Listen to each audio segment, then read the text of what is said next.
Olá pessoal, como vai? Tudo bem? Sejam bem-vindos a mais um vídeo e hoje nós vamos falar sobre o Azure Stack HCI. O Azure Stack HCI é uma solução recém-lançada pela Microsoft como a evolução do Hyper-V. É uma solução de hiperconvergência de infraestrutura e também é categorizado dentro da tecnologia de computação em borda, né, ou Edge Computing. Basicamente, se você tem hardwares no seu data center disponíveis, ou você também tem a opção de contratar isso através de fornecedores como a Dell, que já vem toda a combinação de hardware e software já embarcado. Mas basicamente o Azure Stack HCI é uma solução de hiperconvergência híbrida. Você precisa ter uma combinação de equipamentos físicos, então você pode começar o seu cluster com um único nó e você pode expandi-lo para até 16 nós. Além disso, a solução de hiperconvergência não depende de uma conexão externa ao storage, dependendo, por exemplo, de uma conexão SAN através de fibra ótica, ou seja, os servidores não precisam ter HBA. Basicamente, os servidores que compõem o cluster precisam ter 3 interfaces de rede, preferencialmente gigabit, né, ou no mínimo de 10 gigabits por segundo. Essa rede principal a gente chama de rede de gerenciamento, né? Management. É essa rede que vai se conectar à internet e conectar a assinatura do Azure. Você também tem uma rede aqui que nós chamamos de rede de armazenamento. Vamos colocar aqui storage. Essa rede é uma rede de alta velocidade, baixa latência para poder fazer a replicação dos discos. E a terceira rede, a gente tem uma rede aqui, uma rede corporativa. Vamos colocar aqui Corp, que é a rede que você vai se conectar no seu Domain Controller, por exemplo. Uma vez que você acessar o portal do Azure, basta você pesquisar para o Azure Stack HCI, você vai precisar fazer o download da ISO e fazer a instalação nos seus servidores físicos. E aqui você vai ter instalado um sistema operacional chamado Azure HCI OS. Na prática, é uma versão do Windows Server Core, então é uma interface de instalação Shell, né? Não tem interface gráfica de configuração e gerenciamento. Você também vai precisar, através dessa rede, conectar ao barramento, né? Então, ou seja, você vai precisar ter um acesso a uma assinatura do Azure lá na nuvem pública. Então, você vai precisar ter uma assinatura do Azure, então uma Azure Subscription. Uma vez que você tem a assinatura do Azure, basta você fazer o download de um outro componente que vai ser necessário para fazer o onboarding, ou seja, você vai precisar registrar os seus servidores físicos lá no portal do Azure. E isso é feito através do Azure Arc. O Azure Arc, você vai fazer o download desse agente, vai incorporar na máquina e você vai precisar reportar uma Service Account e a sua credencial para essas máquinas passarem a ser vistas dentro do portal do Azure. Uma vez que você fez esse registro, você vai conseguir enxergar esse data center como se fosse uma nova região dentro do portal do Azure. Então você vai ter a liberdade lá do portal do Azure e provisionar serviços dentro desse cluster. Mas afinal, vamos falar um pouco agora sobre o licenciamento dessa solução. É importante entender bem como funciona.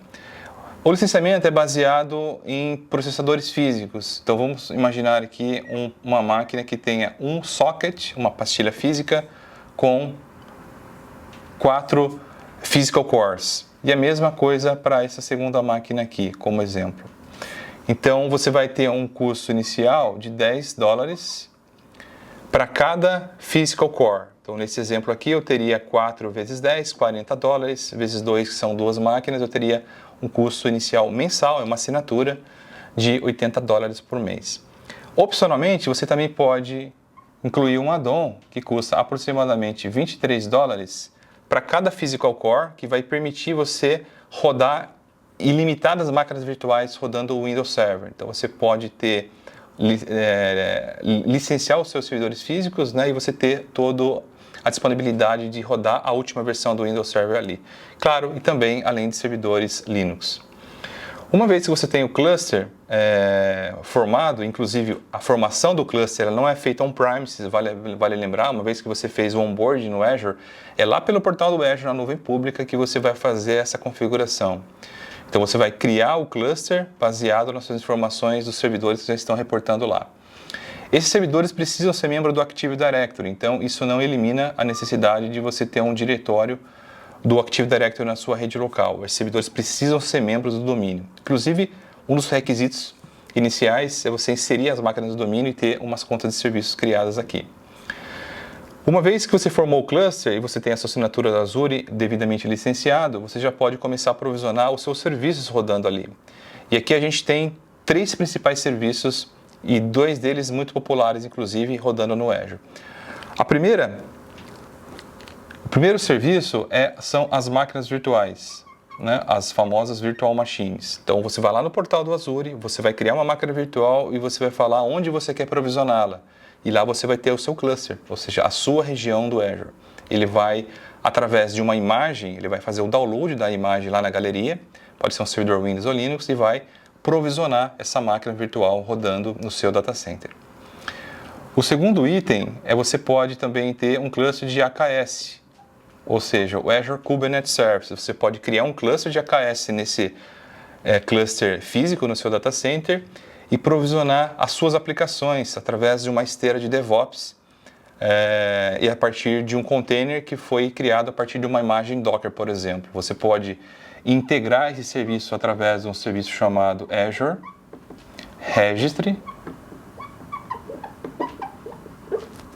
O Azure Registry é o equivalente ao Docker Hub, é um repositório onde os desenvolvedores precisam salvar suas imagens e através da esteira do Azure DevOps, por exemplo, você pode provisionar a sua aplicação rodando dentro do cluster, dentro das pods do AKS.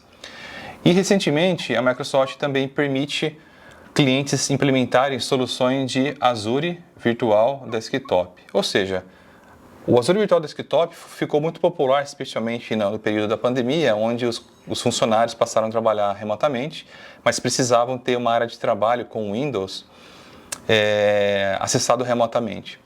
E o Azure Virtual Desktop ele tem 2 modelos de implementação. Você pode entregar um desktop, imagina aqui uma instância do Windows 11, dedicada para o usuário remotamente, então toda vez que o usuário se conectar ele vai cair nessa instância do Windows 11, ou você também pode ter uma versão do Windows 11 que a gente chama de Shared, ou seja, o modo compartilhado, e vamos colocar aqui o modo personal.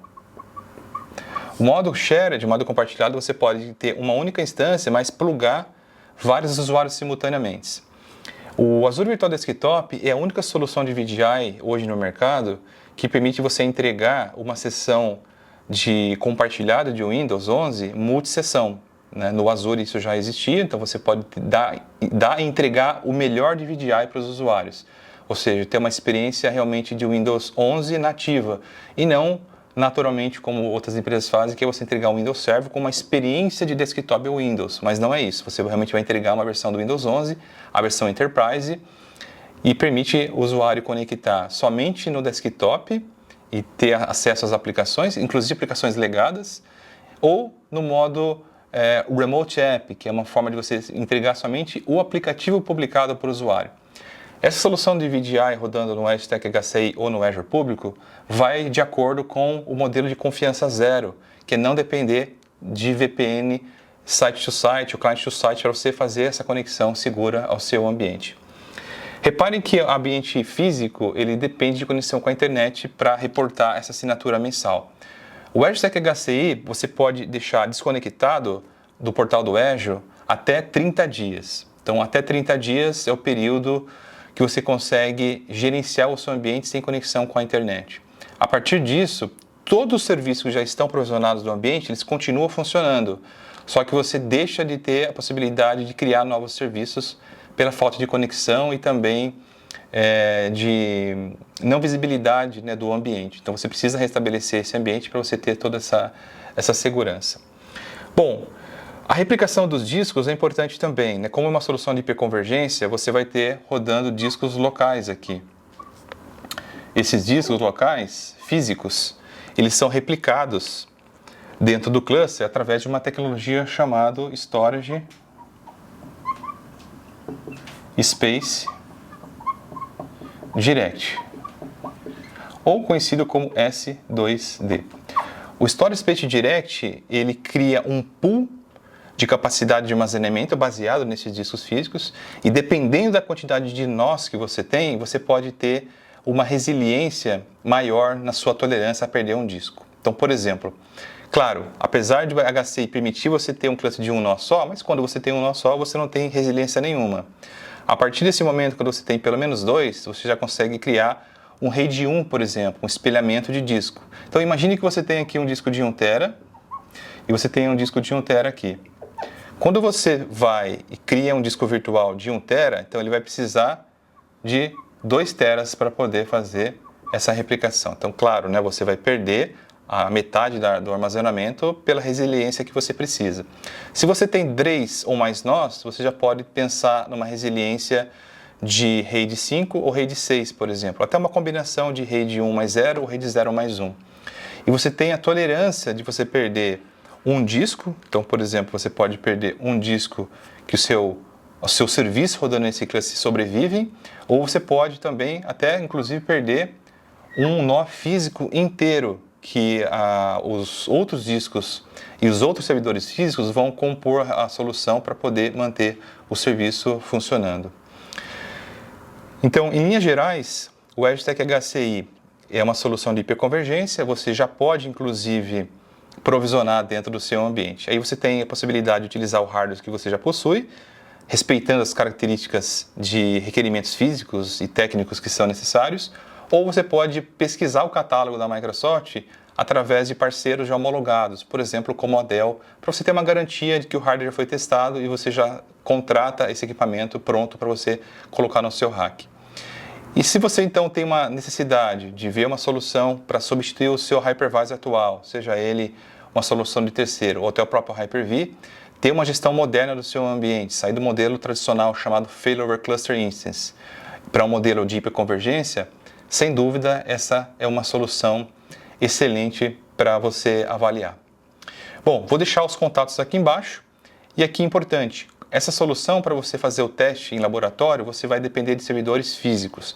Caso você não tenha servidores físicos, eu vou recomendar aqui embaixo o link de uma solução que a Microsoft acabou de liberar, chamado Azure Stack HCI Jumpbox.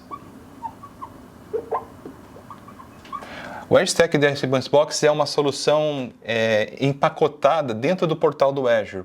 Essa solução utiliza Nested Virtualization, que permite você enganar o hardware e fazer ele acreditar que ele é um servidor físico, mas na verdade são máquinas virtuais rodando na nuvem e você consegue ter toda essa experiência e provisionando, inclusive através de infraestrutura como código, né? Você pode utilizar a IAC, através do Terraform, ou através do Bicep, ou através do próprio JSON lá do Azure Arm Template e provisionar em alguns minutos esse serviço dentro do seu portal. Tá bom? Bom, é isso. Espero que vocês tenham gostado desse vídeo e até a próxima!